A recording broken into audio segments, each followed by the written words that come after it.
مگر پہاڑ سی رات کٹ چکے تو کہوں پسے نقاب ہی پنہا سہی عروس سحر، مگر یہ پردہ ظلمات ہٹ چکے تو کہوں یہ رات بھی تو حقیقت ہے تلخ و تند و ترش،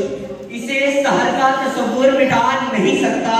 مجھے تو نیند نہیں آئے گی کہ میرا شعور شب سیاہ سے آنکھیں چرا نہیں سکتا، اگر نشانے سفر تک کہیں نہیں نہ صحیح میں رینگ رینگ کے یہ شب نہیں گزاروں گا۔ شکست سے میرا اخلاق اجنبی ہے ندیم، سحر ملے نہ ملے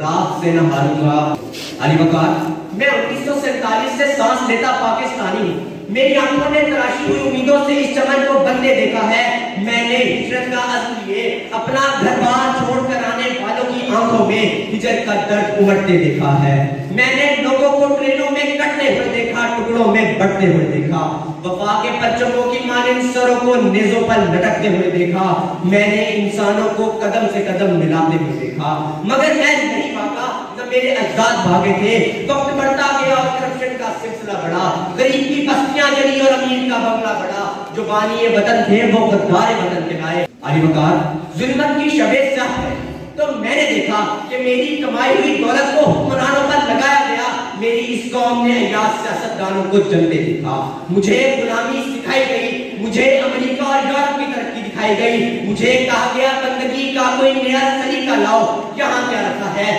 جاؤ جاؤ امریکہ جاؤ۔ کبھی مجھے روٹی کپڑا اور مکان پر پہلایا گیا، کبھی ہفتے پہلے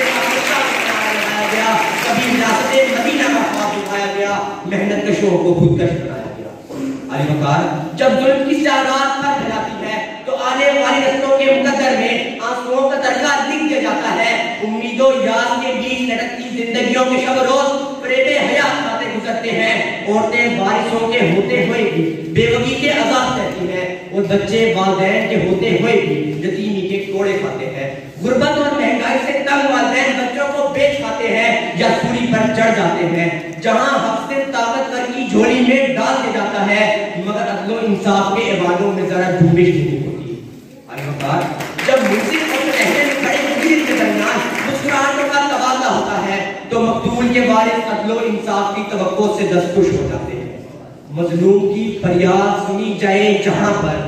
اس آنکھ نے ایسا کوئی دفتر نہیں دیکھا، تختے کی طرف جائے کبھی قتل کا مجرم، اس شہر کے لوگوں نے یہ منظر نہیں دیکھا، قاتل کے طرفدار کا کہنا ہے کہ اس نے مقتول کے شانوں پہ کبھی سر نہیں دیکھا۔ حاضرین و سامعین، میں نے محسوس کیا کہ ہم جیسے اندھیری رات کے مسافروں کے مقدر میں شاید فقط اشپشانی اور آبلہ پائی رہتی ہے، نئے رہنما ہمیں افغانستانوں کے خواب دکھاتے دکھاتے ایسے خاردار میں آئے ہیں جہاں مسائل کی اڑتی ہوئی ریت میری آنکھوں میں چبھنے لگی ہے۔ بات کا مساوات، برابری، خود مختاری اور خود انحصاری کی گئی تھی، مگر ہمارے رہبر ہاتھوں میں کشکول ہمیں ہر اس سمت کو روانہ ہے جہاں سے سکوں کی کھنکار سنائی دے رہی ہے۔ پھول تو تعلیم و تربیت کے کھلنا تھے، مگر یہاں کسی جرم کے شائبے نے معمارانِ قوم کو پابند سلاست دیکھا اور یونیورسٹی کے پروفیسر کی ہتھکڑی کجی لاش کو اسٹریچر پہ پڑے دیکھا۔ میرٹ کی پامالی بار بار کی گئی، عہدوں، دفتروں اور وزارتوں کی تقسیم پر لڑتے اہل اقتدار کی باتوں سے اڑنے والا کب، سیلاب سے برباد مکانات اور لاشوں کا نوحہ کنا لوگوں کے لیے مرد۔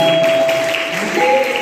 در و دیوار میں مارا گیا، مجھے لال مسجد کے حصار میں مارا گیا، مجھے بسوں سے اتار کر مارا گیا، مجھے شجرے کھنگار کر مارا گیا۔ ایسے میں علی وقار، میں نے ارد گرد نظریں دوڑائی کہ مایوسی کی اس تاریخ رات میں مجھے امید کا کوئی جگنو مل جائے تو مجھے کئی لوگ جگہ بنے اندھیری رات کا سینہ چیرتے نظر آئے، مجھے عبدالستار ہندی انسانیت کی خدمت میں محض نظر آئے، قائد اعظم سے لے کر ڈاکٹر عبدالقدیر خان تک، میجر عزیز بھٹی سے لے کر کیپٹن کرنل شیر خان تک، ارفا کریم رنداوا سے لے کر محسن علی تک، محترمہ فاطمہ جناح سے لے کر مریم مختار اور بسم اللہ خاتون تک، وہ روشن چراغ ہے جنہوں نے مجھے شب تاریخ کو سحر کرنے کا حوصلہ دیا اور مجھے ادراک ہوا کہ کچھ نہیں کرنا، بس اپنے حصے کی شمع جلانی ہے۔ میں نے سوچا رکوں گا